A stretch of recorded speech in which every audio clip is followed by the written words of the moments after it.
Hello YouTube, and welcome back to another video about cool locations in the Isle here on the J72 Gaming channel. My name is Jacob, you can just call me Jay here, and the Evrima map has some hidden gems in it, and I'm here to help you get where you want to be. In the last video I posted, we checked out cool spots such as the popular Mossy Rock Lake and the hidden rock temple through the canyon pass. Today, we have more neat spots with more waterfalls, secluded lakes, and even more. If you like this type of content, drop me a subscription because I plan to make a ton of these videos as the map continues to get expanded upon as we get the updates. Alright all, let's get into it.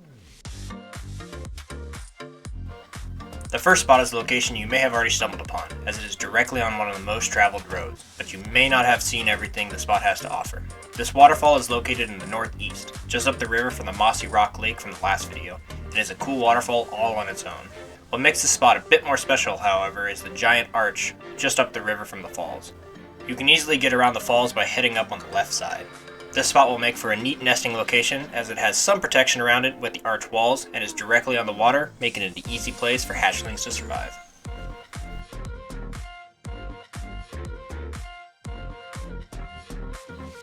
Next up is a super secluded pond I'm simply calling the Western Pond. This spot is set up right along a spawn point, so you may come across many juvenile players getting their first sip of water, but I rarely see adult dinosaurs out here, which could make it a unique secluded spot on the west side of the map.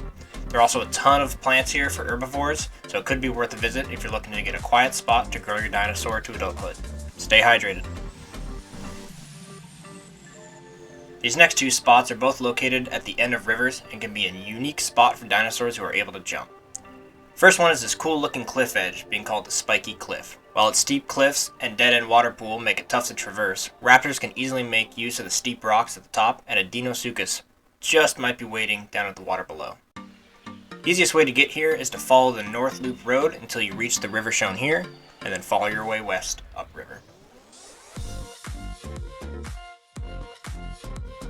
The other cliff edge at the end of a river, this one has plenty of space for hipsies and raptor players to jump around and find safe spots. Called the River Crown, you can either head east from the Spiky Cliff or follow upstream the river leading northwest out of the popular Mossy Rock Lake. Either way you approach it, this River Crown is located at the end of the river. My first ever Evrima Tenanto managed to survive to full adulthood simply by hanging around here, so enjoy the plentiful amount of herbs if you choose to check it out. Not too far from the Pirate Cove I mentioned in the last video, this rocky beach island is a special spot for pterodon players specifically. While it looks awesome, it is an extremely unhelpful place for theropods and all other herbivore players due to its lack of water and plants nearby. Located directly north of the Spire Rock, once pteranodons come in Update 3, we can expect to see players flying back and forth over the mountain to be able to hang out safely on the rocks of this island. Just hope a Deinosuchus doesn't decide to become a saltwater croc.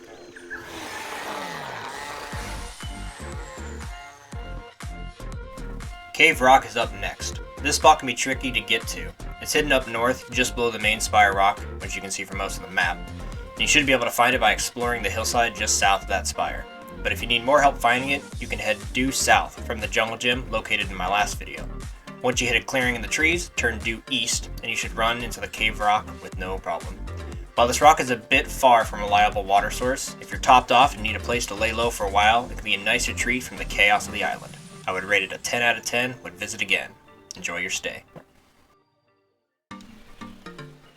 Tucked in the northeast section of the map is the last location today, the Fallen Log Bridge and Falls. I love this spot in the map. This location can be reached by the northern beach, but if you want to get up to the rocky waterfall upriver, you'll have to go around the cliff face on the west side. I recommend approaching from the south if you want to climb the log bridge for one of the best screenshots Evrima has to offer. Just up the river from the log is another waterfall with rocks to jump along for safe spots for dinosaurs that can jump, but do be aware that even Carnos will be able to get up to the log bridge. Honestly, along with the Temple Rock from the first video, this is a personal favorite location of mine and has one of the coolest views in the entire map. I would recommend hanging out till sunset. Trust me, you'll be happy you did. That's it for all the new locations in this video. And if you enjoyed it, drop me a like if you don't mind, as it really does help a new channel grow tremendously. And if you want more videos like this one, where I show off cool locations in the Isle Evrima map, consider subscribing, as I plan to make a ton of these videos going forward. Helpful locations for proper diet, good nesting sites, solid hunting grounds, and more are all planned videos, and I'm hyped to make them as the updates roll out. Also, if you like funny Isle content, check out my Hipsy Spitting Challenge, where I go around trying to spit on every dinosaur type in the game. It's been pretty fun trying not to die to all the carnivores as I try to blind them. Anyway, y'all, that's everything from me today, so I hope to see you in the next one. But until then, peace!